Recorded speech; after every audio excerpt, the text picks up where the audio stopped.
live today. We will get started in just a second. I'm going to take off my glasses, although I don't know if that's going to help. Today we are working just a little bit further in the 7 Habits of Highly Motivated People with Stephen Covey. So we're going to talk about that. Before we get started, today's show is sponsored by pink alligators. Let me tell you the story about the pink alligator. Let me move sideways.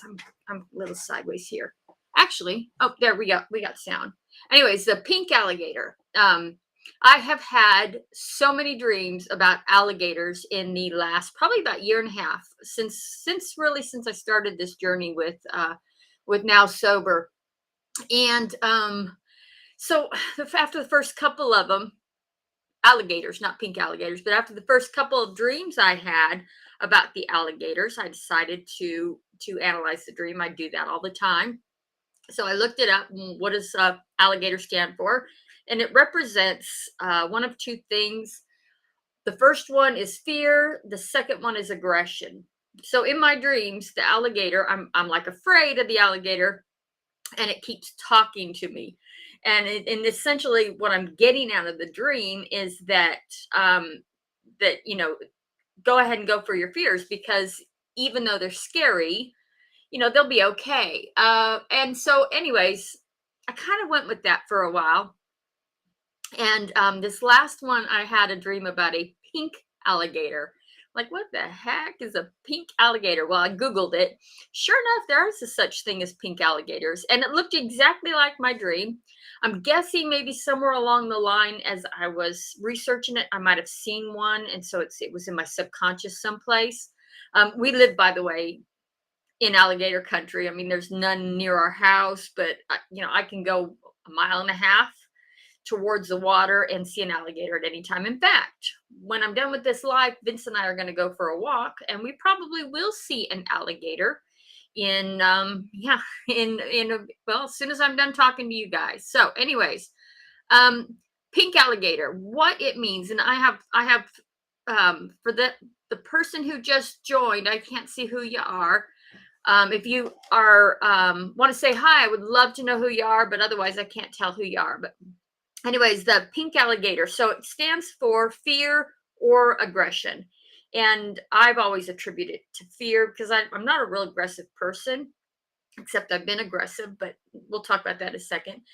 The pink is a muted color, muted red, or a red, and it's a mix of white and red. And traditionally, white and red together, white can be seen as purity, red can be seen as a femme fatale, or female, sexy female, whatever.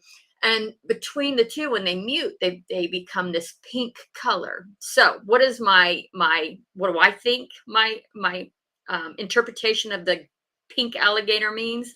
I think it has something to do with the fear of what I'm doing with Now Sober. And part of my problem is I'm not real aggressive. And so I don't know. I think it's just kind of telling me that I need to be more aggressive with what I'm doing. And an example, I really don't do a whole lot to talk about what I do. And that's a problem. If I'm trying to help people and I don't announce that that's what I do, then how do you know? So I think it's telling me I need to be a little more aggressive, but I don't know. So anyways, today's show is sponsored by pink alligators, and I come on and pop up. Oh, hey, Marcus, how are you? Thanks for joining me. I've been wanting to talk to you about a few things. So when we get a chance, let's chat. Anyways, this is Now What with Jeanna, where I answer questions, offer tips, and say stupid shit that I'm sure I'm going to later regret about addiction, sobriety, and recovery. If you have any questions or you want me to cover a topic, please feel free to let me know. I will do the best that I can to cover it. If it's something I can answer right now, today, or I will do so. But I like to be able to prepare for it. So probably it'll be on the next episode. Your best bet is to put it in the chat, and I will get to it as soon as possible. In the meantime, I have been working on covering 7 Habits of Highly Effective People with Stephen Covey, and I have been calling it Seven Habits of Highly Effective Sobriety. I'm flipping between two things because I can't remember. Seven Habits of Highly Effective Sobriety. Seven. Anyways, highly sober people. Highly. I've been calling it that. I have a couple more people on here. If you can say hi in the chat, that would be awesome, so I can know who you are. Otherwise, I can't see. I'm using a third party to do it, and it doesn't always read who's on. So, anyways, so we're talking about that book, and today's live is about the fourth habit, and that is think win-win. And I had a difficult time coming up with how I'm going to do this, because the whole idea of using Stephen Covey's book is to talk about um, how we can use this for sobriety. It is not a book on sobriety. It's not, this is not what it's about. It's about, it's a business book. But as I said before, not on today's episode, but I have said this before, that first time I read this, I was still drinking, and I didn't finish it. I couldn't finish it because I knew that to follow his 7 habits, I would either have to quit drinking. That's it. I'd have to quit drinking because I couldn't be proactive while I was still being a whiny bitch. Not possible. I didn't think win-win because I was in victim mode. What is the habits I got here? Begin with the end in mind, and the end did not look good, so I did not want to imagine that. Put first things first, and the first thing I put was alcohol when I really should have been putting sobriety. So the point is, I put the book down, but I decided recently to pick it up and try it again. And so the past several episodes have been on Stephen Covey's book. We've gone through the first today's the fourth habit, so we've gone through the first 3 habits. And I also opened up with talking about some stuff in the introduction. So I think I have three. I think I have 3 episodes on three. I don't know. I can't count. 3 episodes on things before we got into the 7 habits. So you can check that out on YouTube. I have that there. I also have it on whatever your channel you're on, as long as they don't delete it, because after a while, sometimes they get deleted, but they're there on YouTube. And by the way, I'm thinking about the next book because I got 3 more. And so if you have any suggestions, let me know. If you like this, let me know, and I'll read through another book for you and kind of apply it. One of the books, for example, I'm thinking about is Think Like Why Women Overthink. I think that's the one. Why Women Overthink. So if you're interested, let me know, and I will cover another book afterwards. If you don't give me a suggestion, I'll cover whatever I can come up with. Just so you know, I have notes here. So anyway, so we've already talked about being proactive, or as opposed to reactive. Reactive comes out of emotions, and when we drink, we do that a lot. In fact, my drinking was that. I was either happy and I reacted by drinking, I was pissed and I reacted by drinking. I reacted all the time. With being proactive, you think before you react. That's that pause that we talk about. Take a pause to think about what's going to happen between the activating event and the action you take. So that's habit 1. Habit 2, I apparently can't count. Habit 2 is to begin with the end in mind. That has to do with imagining the future and building your future based on what you imagine. Habit 3 was put first things first, which had to do with priorities. And one of the things that we talked about in that last one is how often alcohol becomes a priority. If you make a list of your top 5 priorities, most people don't put alcohol on there. It's family, it's career, it's health, it's all these normal things that we all expect.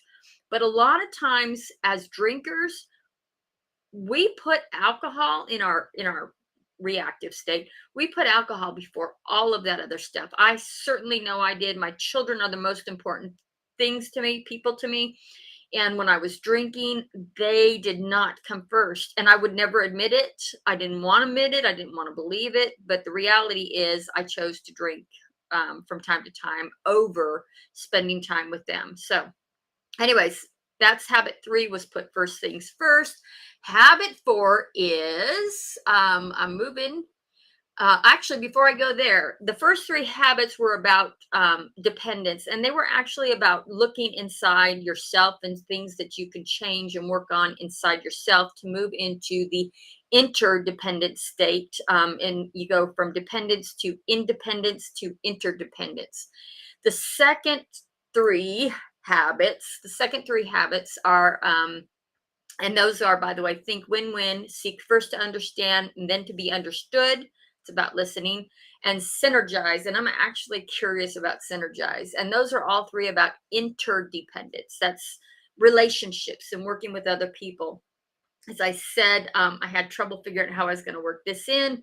But, you know, as alcoholics, or if you don't want to call it that, that's fine too. There's a lot of, labeling issues or conversation out there about labeling. I'm actually not a fan of labeling, but we tend to have trouble with relationships. I have lots of trouble with relationships. I'm going to put my glasses on because I cannot see. Fit nut. Oh, hi. I get it now. I had to think what's a fit nut, but I get it now. Anyways, so I had trouble with relationships. I was ruining every relationship. I ruined my marriage with alcohol.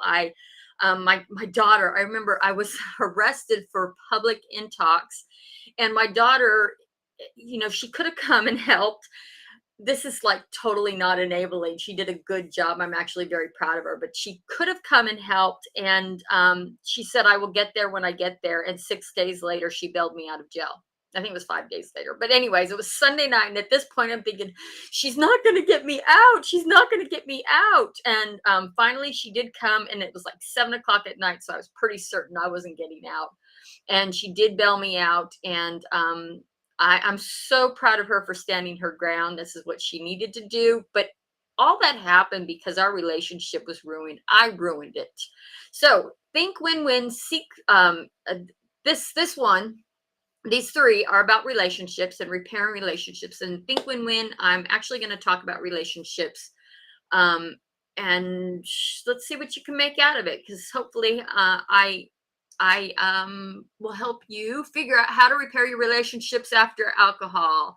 I'm umming a lot because I'm trying to figure out where I'm going. I told you I had trouble. So where do we have trouble with relationships? What happens when we drink and our relationships get out of hand?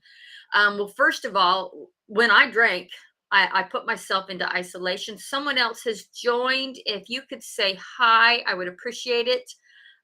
There's only one channel that I'm recording on that I can see names. So please let me know if you're on in the comments. I would love to hear from you.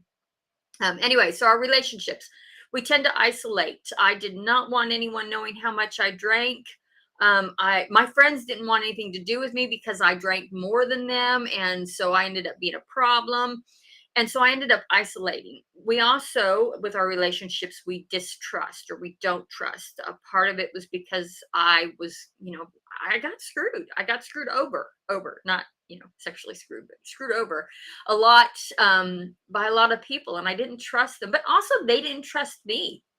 They didn't trust that they could go out with me and that I would be sober or not blacked out and they wouldn't have to be responsible. They didn't trust that I could be the designated driver and then would actually be sober when it came time. So there's a lot of distrust. The next one is selfishness. And hi, Mark. I don't think Mark's on here. Oh, yes. Hi, Mark. He is. Glad to see you on. I am talking about Stephen Covey's, by the way, for anyone who just popped in, 7 Habits of Highly Effective People, or 7 Habits of Highly Sober People. I've been going through a habit a week and applying it to recovery. This week is Think Win-Win, and it's about relationships. So anyways, moving on. Selfishness. I actually hate the idea that as alcoholics, we're selfish. I hate that as a character defect. It's not that it's not true. It's that, and this is what, by the way, we're talking, what ruins relationships. Selfishness ruins relationships. Anyways, my internal being, my soul, my heart. I am not a selfish person. I've never been a selfish person. But when I drank, reacted in selfish ways, very much acted in selfish ways. And so that selfishness, that is not me, but that I used, that I did, it, it, it ruined relationships.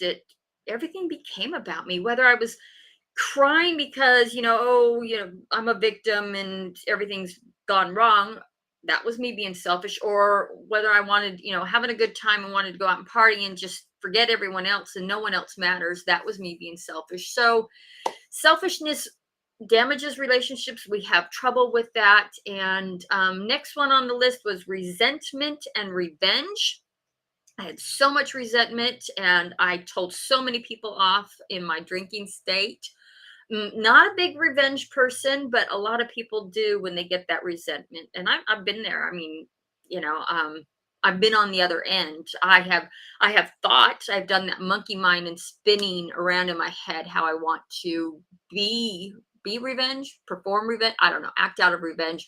Um, and I didn't really do that so much, but that resentment did damage some relationships. And the final one is victimization. If you are feeling victimized by the people around you, then you're going to have trouble maintaining relationships. So the habit for think win-win.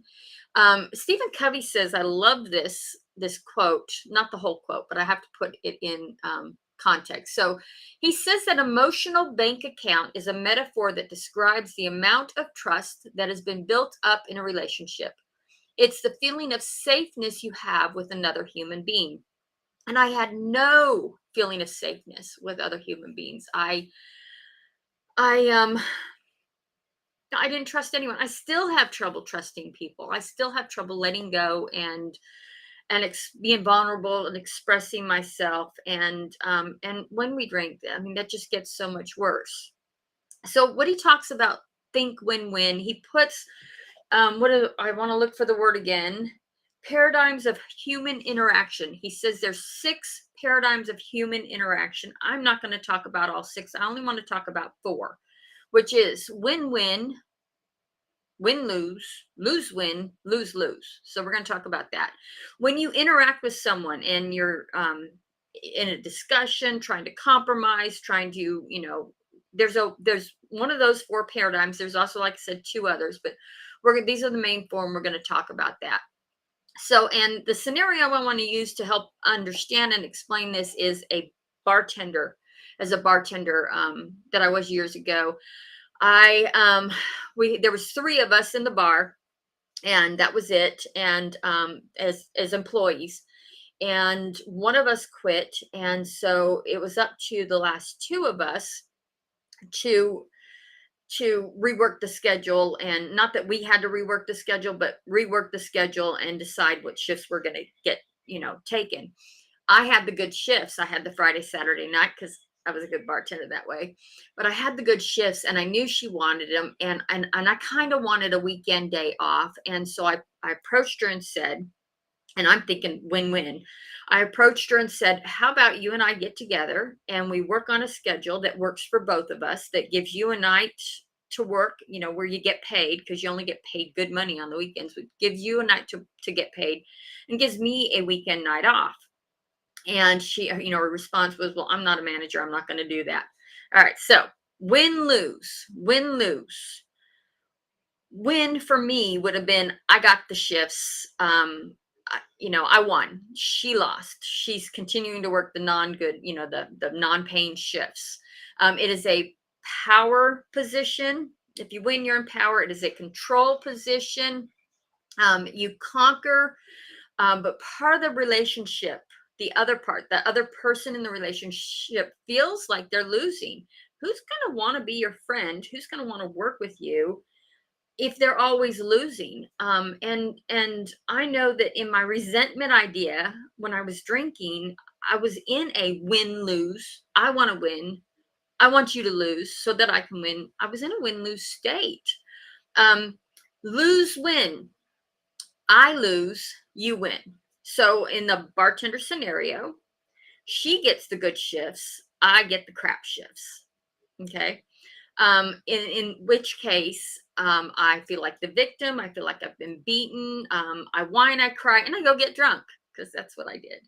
Um, and that's the role I took, was this victimization. But also, he talks about being a doormat when you are in a lose-win situation, and a lot of times, I was submissive to other people, to that lose-win relationship or the win-win. I was submissive. I said, well, I don't really need it that bad. I'll let you have it.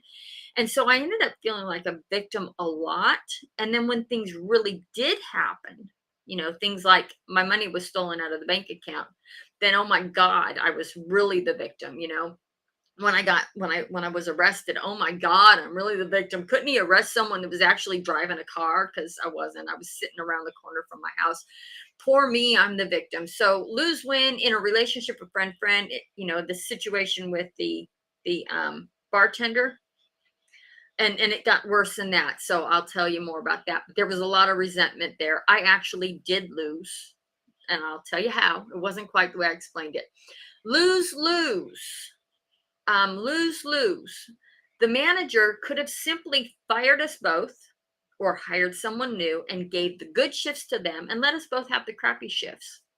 That's a lose-lose situation, in which case neither me nor that bartender who was there, who'd put all the effort in, wins. And that's not a good, I got a gnat, not a good way to be. And then finally, win-win would have been us sitting down and having that conversation, and her picking the shift she wanted and me picking the shifts I wanted, and we compromise, where both of us get a paying shift, both of us get a weekend off, both of us, this is a win-win situation. It would be the perfect situation.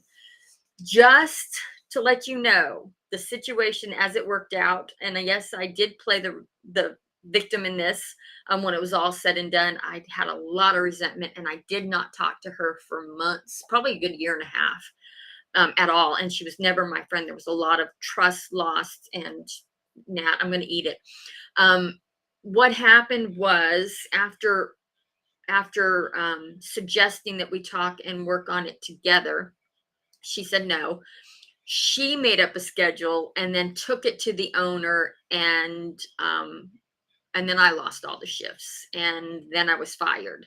Not because of anything I had done, or just what she had told him during the thing. So that was a real lose for me. And again, this whole win-win, think win-win, I'm talking about in terms of how do we maintain relationships, and that is to find a way for our relationships, for our interactions with people, to be win-win, so that we both win, so that we both get ahead.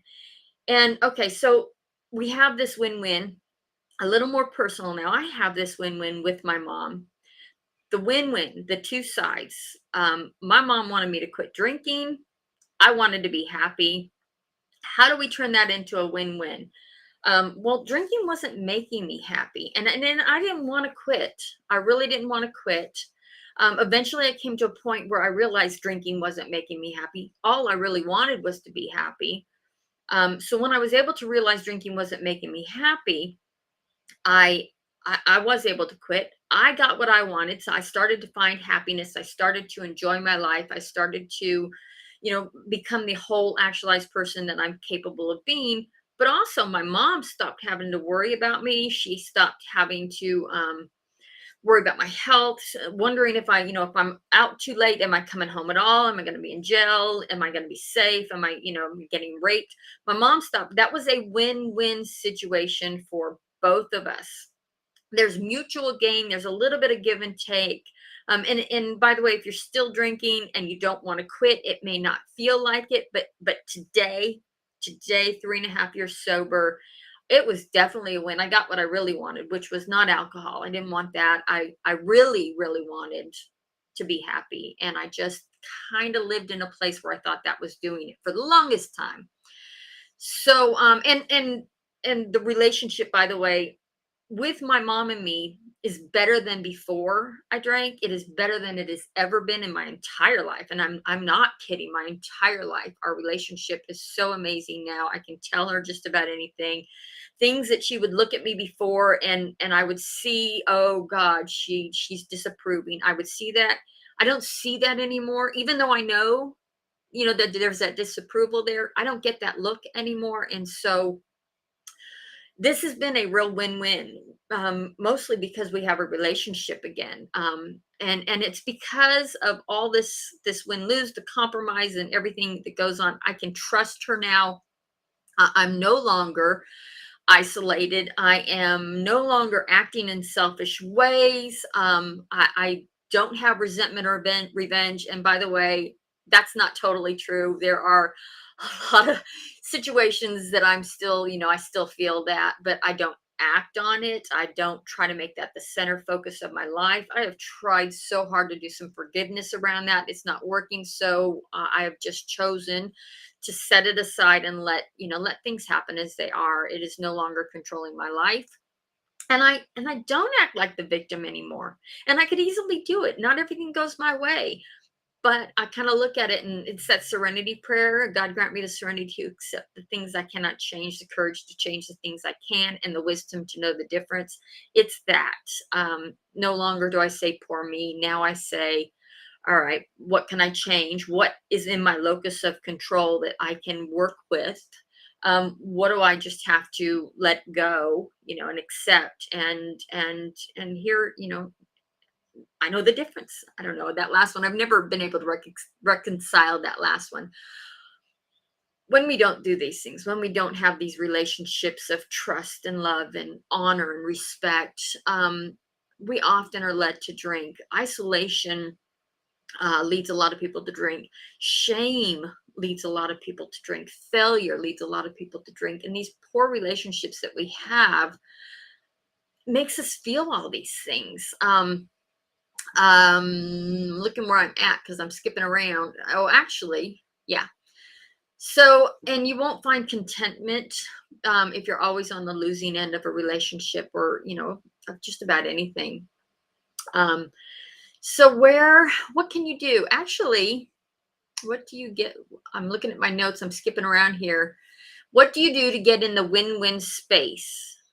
What do you, I got Stephen Covey said something, and then Vince, I was talking to Vince this morning, and I really like what Vince said. So Stephen Covey said that there's four steps. I'm holding up the right amount of fingers this time. There's 4 steps. See the problem from the other person's point of view. So from my mom's point of view, if I look at her worry, if I look at her concern, if I can see her as she sees me, if I can see through her eyes as she sees me, if I look at my daughter in that way, do I want her to be and to do the things I did? And the absolute answer is no. So see the problem from the other person's point of view. Identify the key issues and concerns. What do you really want? Key issues and concern with drinking for me. I thought it was drinking. It really isn't. It was my inability to feel safe and to feel trust and secure. And that just put me in this complete state of discontent. I felt a lot of shame about my past, about having been molested as a child, divorce, the things that I did around my divorce. And I didn't feel like I had any purpose. So identify the key issues and concerns, determine results for a solution acceptable to both parties. This is the bartender situation. This is I win, you win. You get a shift, I get a shift. I get the weekend day off because I was really tired. I was working 3 jobs. You get a weekend day off. So determine results for a solution acceptable to both parties and identify new options to achieve the results. It does not have to go the way you think it should go. There might be a separate option, a third option, a fourth option. We used to fight when the kids were little. I did Thanksgiving dinners a lot, and I'd end up having an Easter dinners, and I'd end up having like 30 people at my house, and it was very expensive. Even when they brought food, I always had to spend a crap load of money getting more food and buying plates and all that stuff. So it was very expensive, and it meant cleaning the house, and it meant getting the kids because they were little and ordering them and all this stuff. And so we would fight over who's having you're having Easter dinner. No, you're having Easter dinner. You're having Easter dinner. We fight over back and forth. No one wanted to do it. So we found a new option that gave us the results we want. And that was, we decided to start having Easter dinner in the park. And it, oh my God, it was so much better than one house or the other. Because what ended up happening was, because we weren't limited by space, we all the families got together, and I'm not kidding, all the families. So there was my family with my mom, and then there was my ex-husband's family with his mom, and then there were the aunts and uncles and sisters and brothers with that family, and my family with my sisters and brothers, and my in-laws would bring their family. And so it just was a win-win for so many people. Identify new options to achieve the results you want, so that it's a win-win. Now, Vince says, I said, what would you do? How do you get to win-win? His first answer was listen. Listen to understand rather than to find argument topics. If you listen to the person that you're working with and you listen to understand, usually we go straight to this idea of what is my counterpoint? And then we don't hear them and they don't feel heard. But also it is, I mean, like before we even start, we're going into a disagreement. Before we even start the conversation or they get finished speaking, we're into a disagreement. I will be talking about that next week. I think that is habit 5, listen to understand. And then I got it here. Listen to understand and then to be understood. So is that habit 5? Yes, that's habit 5. So we'll talk more about that next week. He also said to slow down, which goes to the idea of reactive versus proactive. Slow down, get space in between the activating event and the action you actually take. So when you are presented with a problem, if you take that space between and you pause, that space in between gives you an opportunity to see the options, to see things that are different.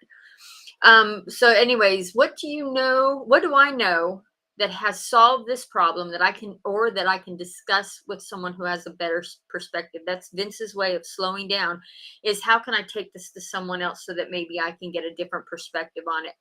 He also said to run a cost benefit analysis on it. How much do I gain by fighting this issue? How much do I lose by fighting it? How much do I gain by winning? How much do I lose by winning? How much does the person opposite me gain? What do they gain? What do they lose? When you get all this information in gear, you might find that the win is not worth the loss. So if me winning means that I lose you as a friend and it's not worth the loss, then I might not even care to win. And that could be a win-win for both of us. And then I love, let go of control. I think that was my favorite one. If I am so intent on winning, and I'm not willing to let go of control, not willing to look at, he called it the point of contention. I'm not willing to say, okay, so what's being affected here? If I lose my security, my self-esteem, am I going to lose love? Am I afraid of the relationship? Am I afraid of not having money? Am I afraid of losing a job? Am I afraid of losing control? If I look at that, I might realize that it is not about what I'm winning, but rather about the fact that I am so intent on winning that I'm going to lose in the long run. I have to drink. Hold on, I've been talking a lot. So what is the point of contention? Really look at what your goal is. Phil Donahue. God, half of you don't even know who Phil Donahue is. He was so old. Dr. Phil says, do you want to be happy or do you want to be right? That's that idea of looking at the point of contention. Do I want to win or do I want to be happy? And sometimes you just got to let go of it. Win-win is a balance of courage and consideration. The courage to face your fears, the courage to let someone else have a little space, and consideration of the other person. And I promise you, if you have, if you are a drinker, if you're here, I'm assuming you have been. That is not something we do when we're drinking.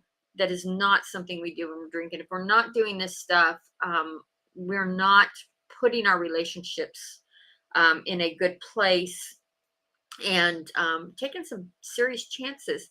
If you are sober and you want to, maintain that sobriety and be happy, you might want to think about ways to build a relationship, and learning and practicing win-win, thinking win-win is one way to start. Repairing those relationships that you've damaged. I mean, that's it right there. How many relationships did I damage? All of them. So think win-win. I have an activity or tip. Think about a relationship in your life that aren't working. Relationships in your life that aren't working. And then ask yourself, are they win-win relationships, or are they something else? Is this person always winning and I'm always losing? Am I always winning and they're always losing?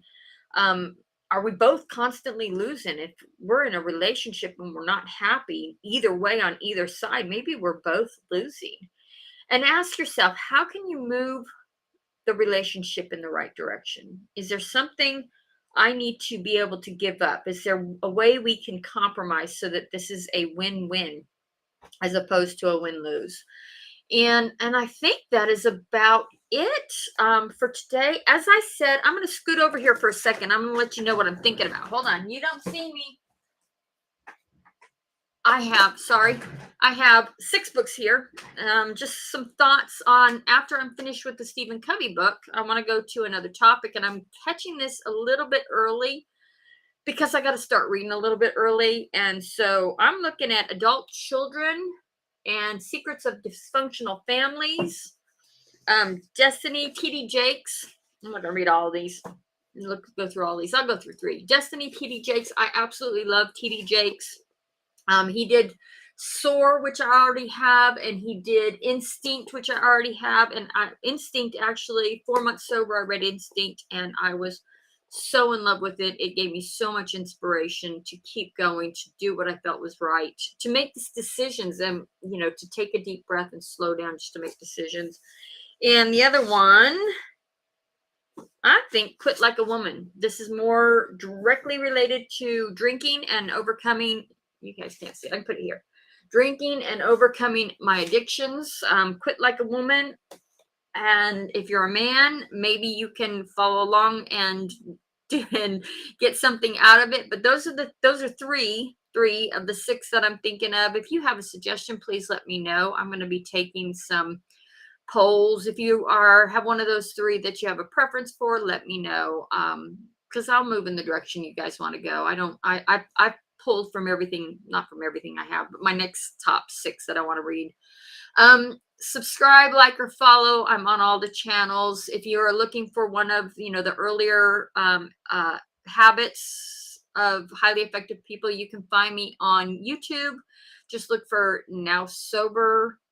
I'll put a link in here on the YouTube channel so you can figure out where it is, and go ahead and subscribe there. And all of them get posted there, and they don't get erased unless for some reason I have to legally. But on the other channels, they get erased after a while sometimes. If you know someone who is struggling with an addiction, or they have a loved one who's struggling with addiction, please let them know about Now Sober. We want to we want to help, but we got to get the word out, and we got to get it out to the right people. Anyways, Mark, it's either you or Marcus who is still with me. I'm not sure which one, but I'm going to say goodbye to you two. Anyone else here, please, if you have any questions, let me know. I will try to get to them in the next episode. I don't know, next couple of episodes. And I guess that's it. I think I'm looking. Thank you for joining us. If you want to see this again next week, Mustang Mark. Hi, Mark. Thank you for sticking around with me. I'm so glad to see you here. It was wonderful to get some support. Usually I do this to an empty. Actually, I got someone else joined, Najat. Thank you. And Najat's requested to be in my live video. I'm sorry, Najat. I don't take people with me unless we've had an opportunity to have a conversation before, because I never know what you're going to say.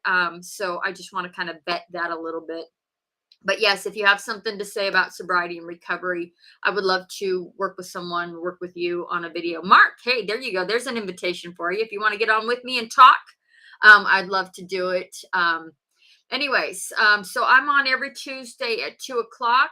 Most Tuesdays at 2 o'clock. It was Thursdays. I switched to Tuesdays. That is 12 if you're in Pacific time, and 3 if you are in Eastern time.